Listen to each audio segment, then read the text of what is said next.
Hello, check in. Yes, it's me once again, James Campbell. Yeah, it's another video, but this time it's not about studio tours or building a studio. This one's more about maintenance and having a problem that can be fixed. Now, the problem I had was with my Komplete Kontrol S49. I had a dead key on it. And I decided to look online to see if there was any Native Instruments approved repairers, and funnily enough, there's not many of them around.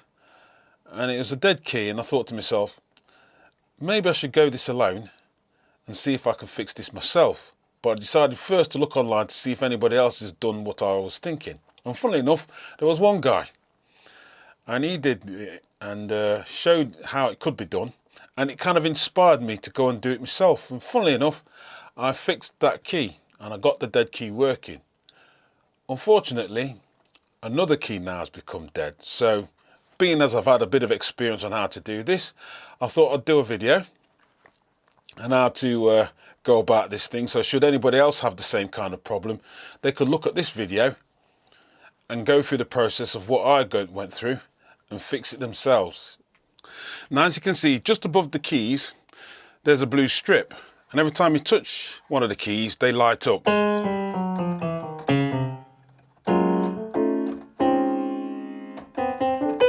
But the one that's dead doesn't light up.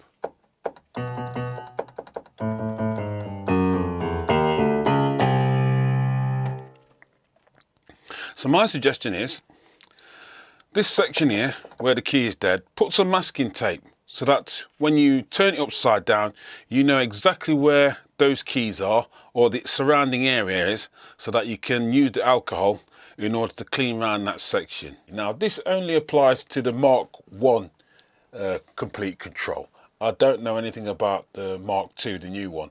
It might have different innards in there and completely different setup. So this is for the people that's got the Mark 1 on that one. Now, before we go through the process, you're going to need a couple of things. You're going to need a bottle of this, which is isopropyl alcohol. And you're going to need a box of cotton buds. Also, you'll need is 3 breakfast bowls. Now, why do you want them? Because there are 2 sets of screws that are indistinguishable. You know, you're not going to be able to spot it exactly the differences, but there are differences, and they need to go back into the right holes when you've turned the keyboard upside down and you want to replace the base back on. So what we're going to do is go to the next stage where we turn the keyboard upside down and take it from there. I've now turned the keyboard upside down. There's a reason why I said to get 3 breakfast bowls, because there's a number of screws that are kind of similar, and you need to distinguish which ones are for which holes. Now, 2 sets of the screws are very similar, and you do need to separate them so that you know where they need to go. Now, there are 9 holes along the rear side of the keyboard. That is 1 set of screws. Then the second set of screws, 2 will be right on the very end here, along the middle. 1 screw will have a warranty badge covering it. Now, my keyboard's 5 years old, so I don't need to worry about the warranty. So I stripped it off so I could get access to them holes. Those same screws are coming along the end here and also along the front. So, the 9 for 1 bowl, the rest for a second set, but also, there is also a 3rd set of screws here, but they are distinguishable. They are very identifiable. So you can mix them in with 1 set and you won't have problems separating which ones are there. There is also a 4th set of screws which are silver, but we need to get inside in order to have access to the insides of the keyboard. I've now removed the base, and as you can see, there's various things there. Now, what I've noticed, right, is right in this far end, what I was mentioning, the printer circuit board, there's a ribbon strip here.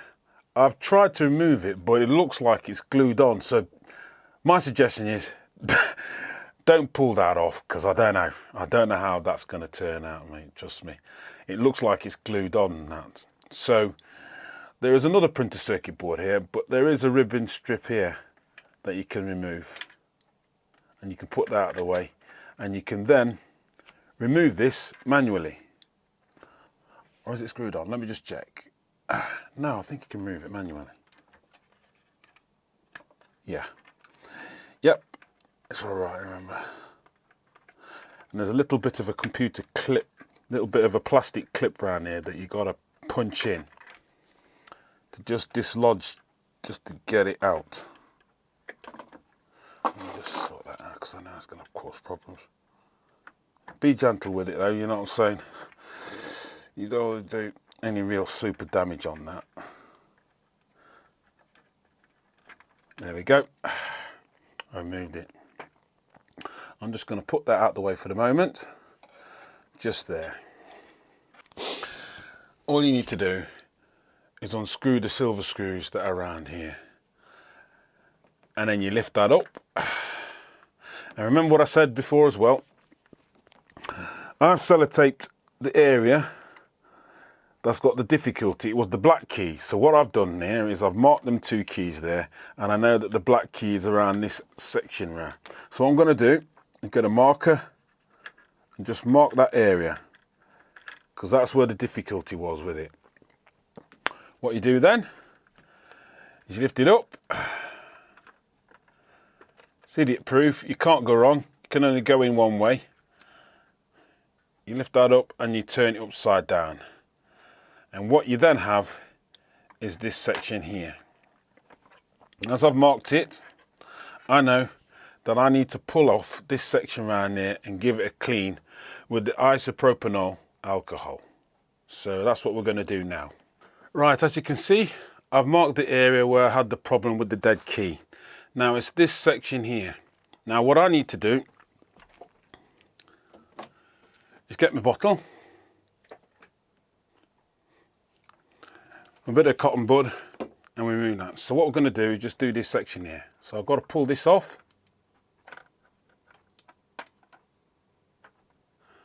And I know it's this one where I was having the dead key. Now it's just a matter of hopefully cleaning this and we have that problem sorted out. So that's what I'm going to do now. Get a bit of cotton bud, you dip it into the alcohol, and then you just rub on that section around here, and you also rub on these contact parts here. So there we go. This is the one that had the dead key, because I've marked it. So I know that area needs sorting, cleaning. And what I'll do, I might as well do these as well at the same time. And I'm looking, I don't see any dirty residue on that. So it looks relatively okay. What I will do as well is this section around here, I'll give them a clean. Oh look, there's a bit of residue off that.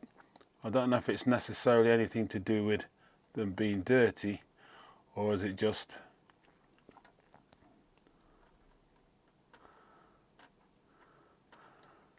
what's on them, the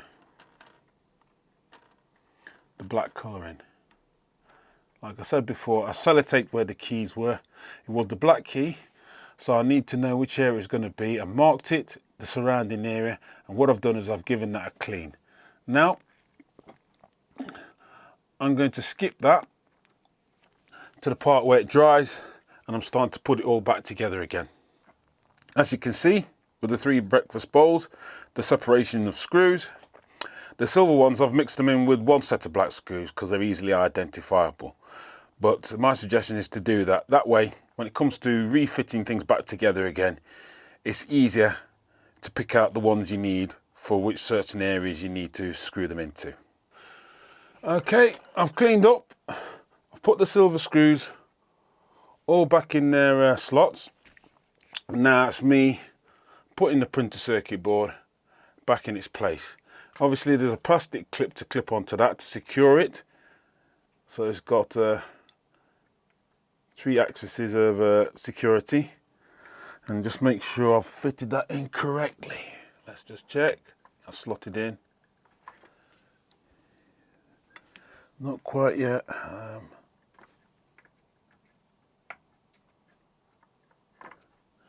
don't feel that's in quite securely yet. Let me just check.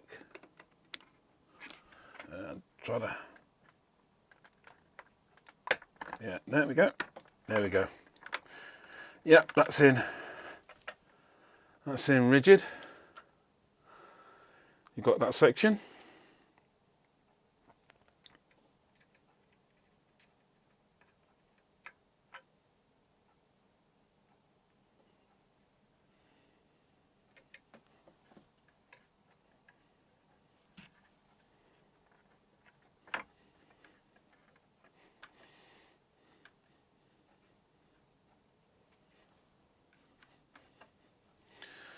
So okay, we've got that right. We've double checked. So now it's a matter of screwing the base back on again. So I'll get to that part. Well, I've reassembled the keyboard. I'm now going to switch it on.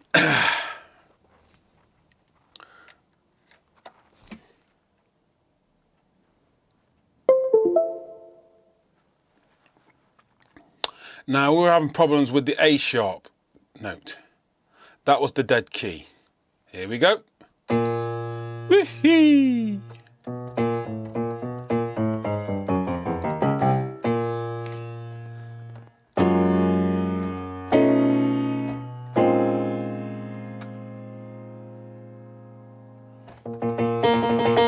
And just to make sure that we don't have any complications, because we have removed things and put them back together again, so I'm going to check all the keys along here, and the blue strip at the top should light up for each key.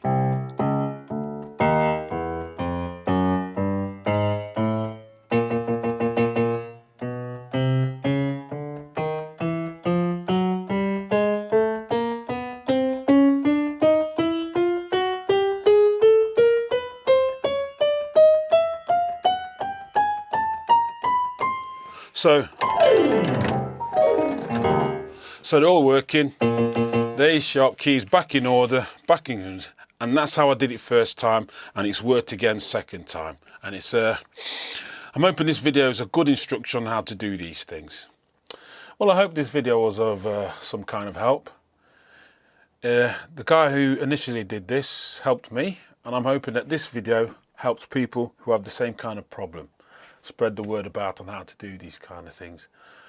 I'm not the type of person to kind of experiment on my equipment and try and fix things myself if I'm not really qualified to do that.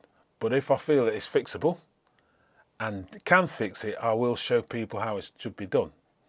And I'm hoping that this video has proven to be quite useful to all of those who've got a few dead keys on their Komplete Kontrol, the Mark 1 that is anyway. So I'm going to leave it at that and see you around soon. Okay, take care, bye.